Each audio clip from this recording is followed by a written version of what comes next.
G'day, thanks for joining us for another video.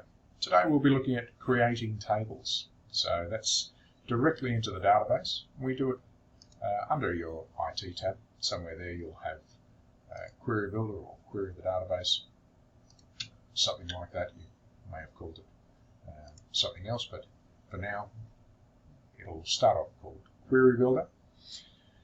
Right down the bottom here with a gap, you'll see Create Table. So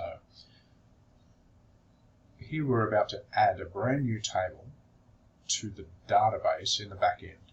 So why are we doing this?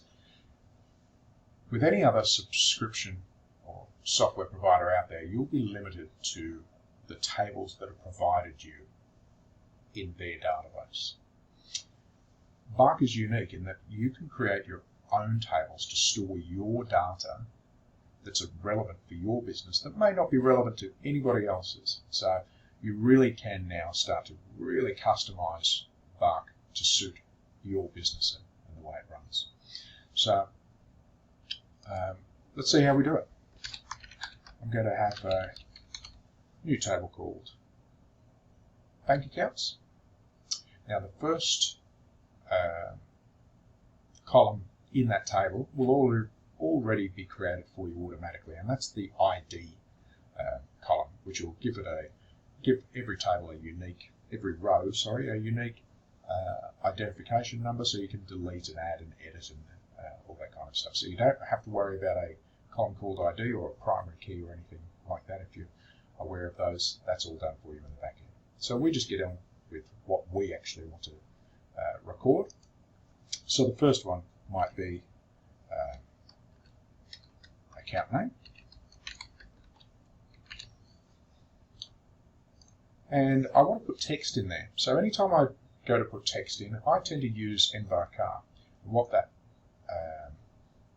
does, it's short for numeric and variety of characters. So it allows me numbers and all sorts of characters, so dashes and hyphens and apostrophes and things like that. So it allows quite a lot of flexibility. So whenever in doubt, put NVARCHAR and your users will find it a lot more friendly. So now I give it a column size, and it is required for the NVARCHAR.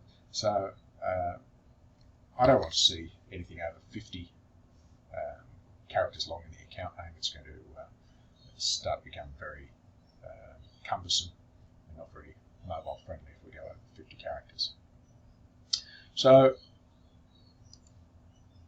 if you hover over these, you'll see precision, that's only for digits, and you'll see scale is only for digits, so I don't need those, and it's not going to be linked. I'm not inserting a value from another table, so I don't need to link it to another table,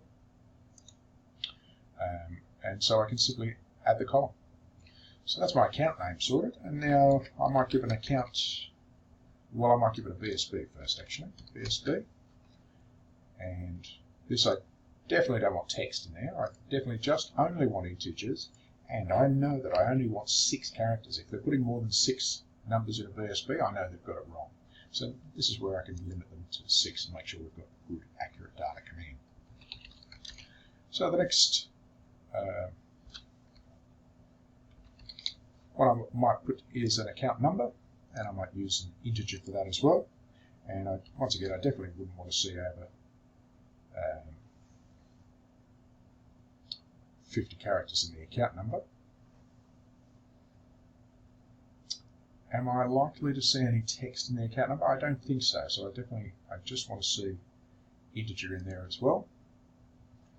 But I might give them a description column where I'll set it back to NVARCHAR and I'll open it right out.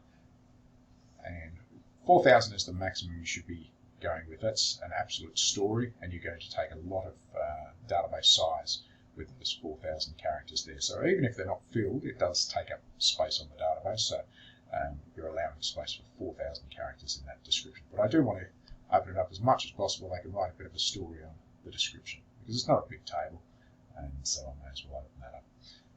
That's all I need for that. So I'm going to save table, and there's my message. It'll say done. and I've just got to now wait for the server to process this table creation request in the background. And that could take up to a minute to store that into the background, check that everything works out, and then refresh back to actually allow me to start to create a page through Page Builder. So I'll now go to Page Builder and create probably a mobile field friendly form for this. There's only 4 columns there, so a nice little form there where I can create a field form so I can insert, edit, and delete those account names as I need.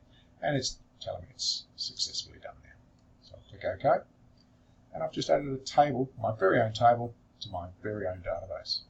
Thanks very much.